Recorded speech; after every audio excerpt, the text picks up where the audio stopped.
You know, I was planning to make this video a Slafkovsky and Wright thing. I really was. There's a lot more that I feel can be explored with that topic, but I had to kind of settle back a little bit and allow the Canadiens to fully take over the conversation in this video, because man oh man, that game yesterday against the Pittsburgh Penguins, it's given us a lot to cheer for. Now, I get it, it's one game. The Canadiens won in overtime because tank commander Jeff Petrie went out there and ultimately helped his former squad, but at the same time, I definitely will acknowledge that just because there are some very good feelings and very good performances out of one game, it does not mean that it's going to be that way for the 82-game campaign. I'm expecting faults. I'm expecting down games. I'm expecting losses here and there where the team looks very bad. I'm expecting players to have bad nights because the Canadiens are not supposed to be a contender just yet. It's fine.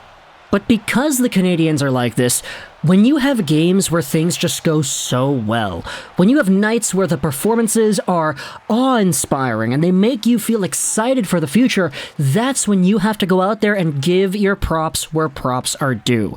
Because last night, there were so many guys that I felt inspired hope for the fan base heading into the long-term future. Let's start off with the guy who tied the game up 2-2 before the end of regulation. It is Cole freaking Caulfield. There's no reason for Cole Caulfield to go out there and inspire any doubt in Canadiens fans, because man oh man, does this guy know how to set himself up for goals. He's got 4 games played and 3 goals on the year. Cole Caulfield is doing very well when it comes to the point production. Of course, I mean, it's a small sample size, but if you do 3 goals in 4 games multiplied out by 82, he is on pace for 61.5 goals. Is he scoring 60? I don't know, you can tell me in the comments, but small sample size for sure definitely leans towards the side of pessimism.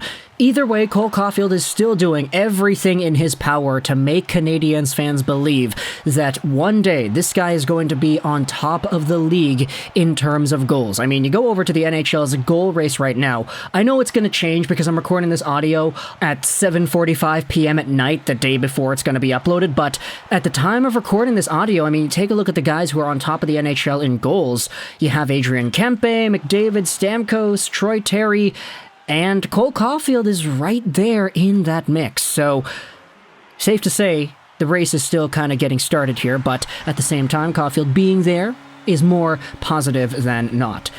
You also take a look at the guy who set Caulfield up with the long-range cross-crease pass. A guy who missed out on a good chunk of the past few years with personal issues and with recovery with injury. It's Jonathan Drouin.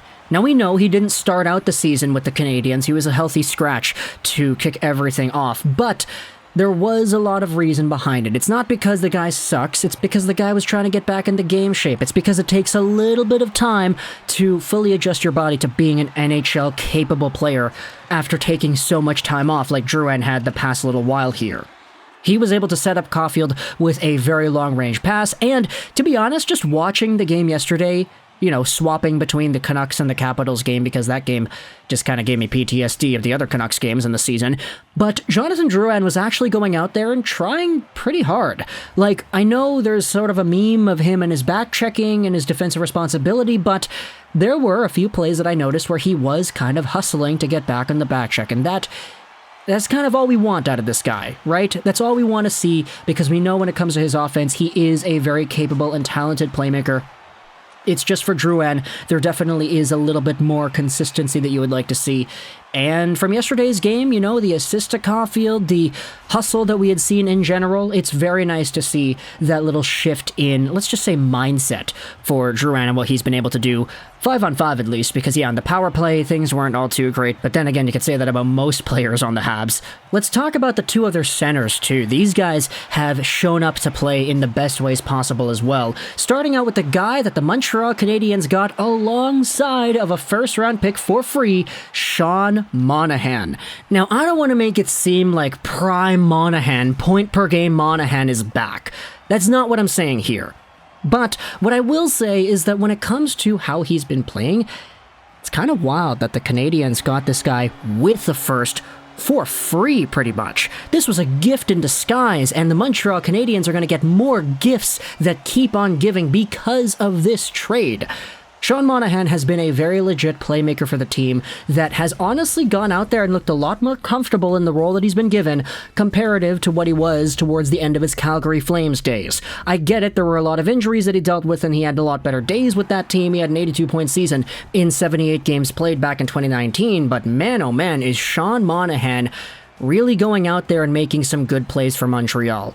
You talk about the overtime winner, where he's the guy that sets up the man in front. Just the vision, the IQ, the patience. Monahan, he's been a good player, and he's still relatively young enough that if you wanted to say you could keep him, it wouldn't necessarily be all too bad of a conclusion to make, I feel. Of course, you're going to have to re-sign him. He's making $6 million right now, but there is a very good possibility that long-term Monahan does not make that amount of money after all, so we'll see what the plan is long-term, but for now, just from yesterday's game, just from the past few days worth of games, it's been very nice seeing Monahan get his chops under his legs and actually start moving again properly, because he is a very capable NHL playmaker when he gets the chance to be that.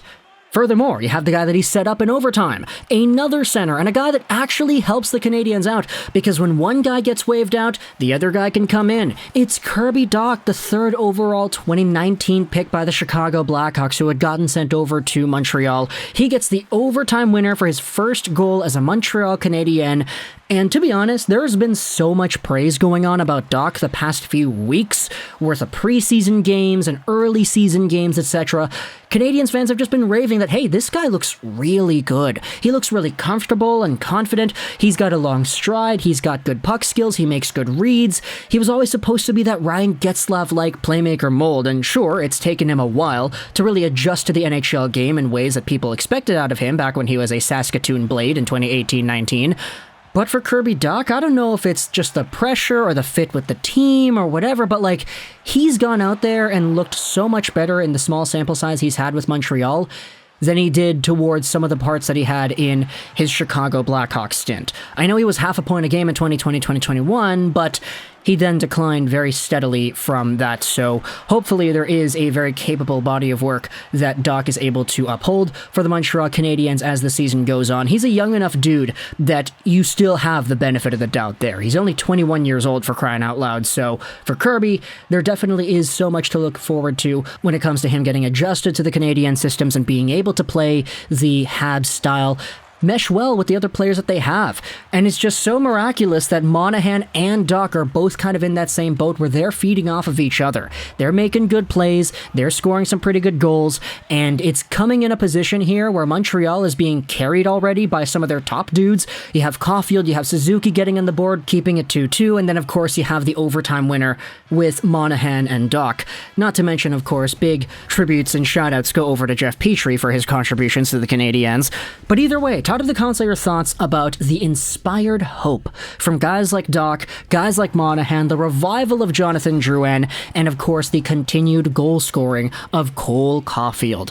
While I don't doubt the Canadiens are probably going to finish low in the standings, you have to go out there and appreciate the good things when you have them. So, for the Canadiens, talk to the console your thoughts about these players as well as where you see them going into the long-term future. We'll make another video when everybody sucks and talking about how everybody is useless and how some of these guys deserve to get traded, because that's just kind of the nature of Canadian sports teams. But either way, talk to the comments about what we had seen yesterday against Pittsburgh. I hope you enjoyed this video.